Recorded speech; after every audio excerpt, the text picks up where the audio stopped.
there was a dramatic shift in the region in terms of the attitude to Israel, in terms of supporting the Palestinian people, frustration with the Palestinian leadership, but at the same time recognizing that the Palestinian leadership should not have a veto right over peace and prosperity in the region. The question is, what are the next 100 years going to look like? Where are we going? And let me tell you a few things that I've learned for sure in the last few years. There will be no separate peace between Israel and the Arab world. I want to make that very clear to all of you. I've heard several prominent politicians in Israel sometimes saying, well, the Arab world's in a different place now. We just have to reach out to them and we can work some things with the Arab world and we'll deal with the Palestinians. No, no, no, and no. I can tell you that, reaffirmed even in the last week as I have talked to leaders of the Arab community. There will be no advance and separate peace with the Arab world without the Palestinian process and Palestinian peace. Everybody needs to understand that. That is a hard reality. Welcome to the Rosenberg Report. That, of course, was former Secretary of State John Kerry. He was speaking in Washington just a month after President Trump was elected in 2016, already declaring that anything that Trump wanted to do in terms of Middle East peace was dead on arrival, saying 4 times, you saw it, 4 times, that President Trump could never make peace between Israel and any Arab countries unless he made peace with the Palestinians first, saying no, no, no, no, 4 times, right?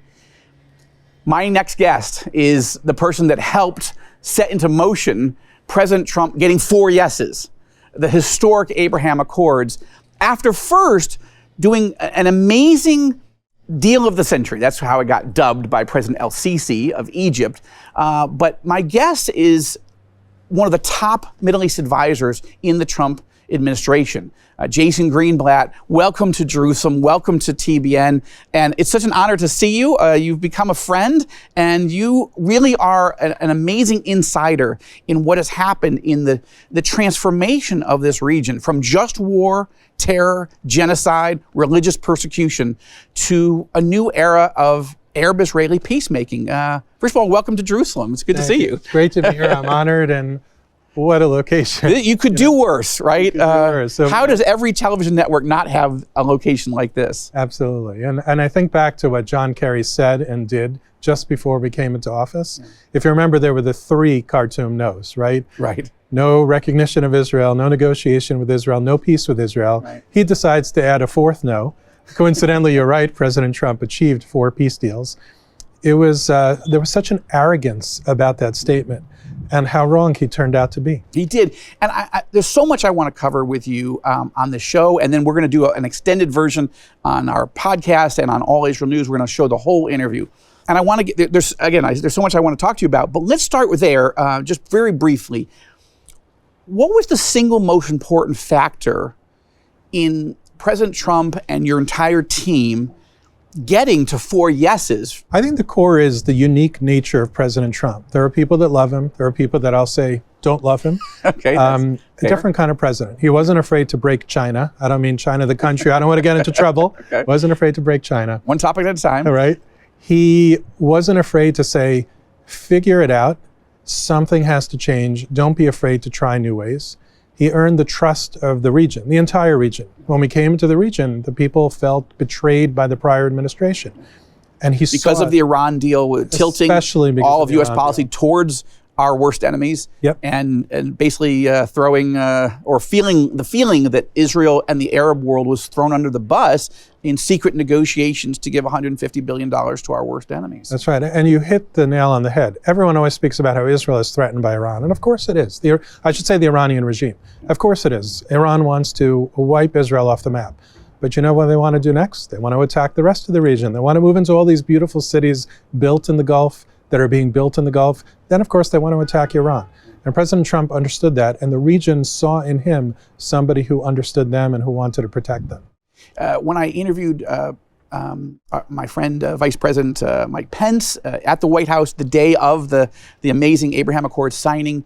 I interviewed him immediately after his lunch with the president, with Netanyahu and the other leaders, and he said we threw out the old playbook.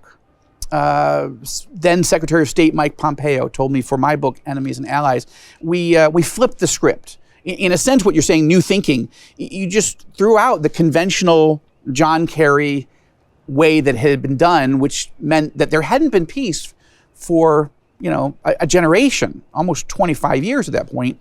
You guys decided, well, why do it the exact same way? 100%. I'm a fan of both Mikes. They really know the region.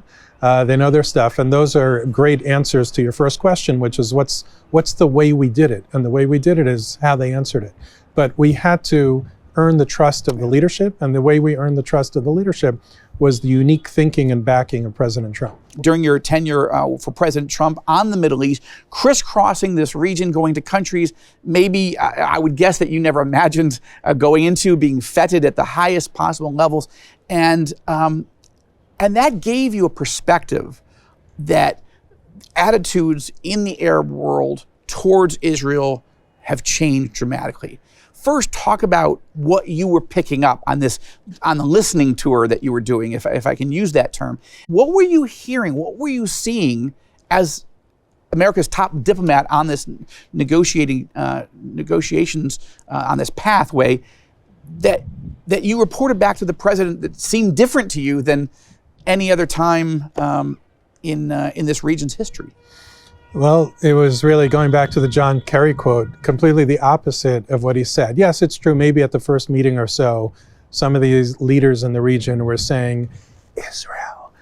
They whispered it. They didn't say Zionist regime or any of the nonsense that used to be used decades ago. Zionist entity. If they hate us. They were honest about Israel. They understood Israel's importance. They understood they're all sort of in the same boat, all trying to make a positive impact on the world, all trying to bring their societies to a completely new place, understanding where oil has its role and where oil may not have its role in the future. And we were picking up on these green shoots of a desire to have a relationship with Israel. How far it would go, we didn't know. In fact, by the time I left the White House, we weren't sure if there would ever be something like the Abraham Accords. But there was a dramatic shift in the region in terms of the attitude to Israel, in terms of supporting the Palestinian people, frustration with the Palestinian leadership, but at the same time recognizing that the Palestinian leadership should not have a veto right over peace and prosperity in the region. It took a long time, and some of the early wins that we saw, we thought were amazing, and in retrospect, they seem small. Israeli Israeli athletes participating in the region, right. The Israeli national anthem being sung in the region at sporting events, right. An economic conference led by Jared Kushner in the region to help the Palestinians, in Bahrain, getting Israeli journalists to that conference. Right. Each of those was, wow,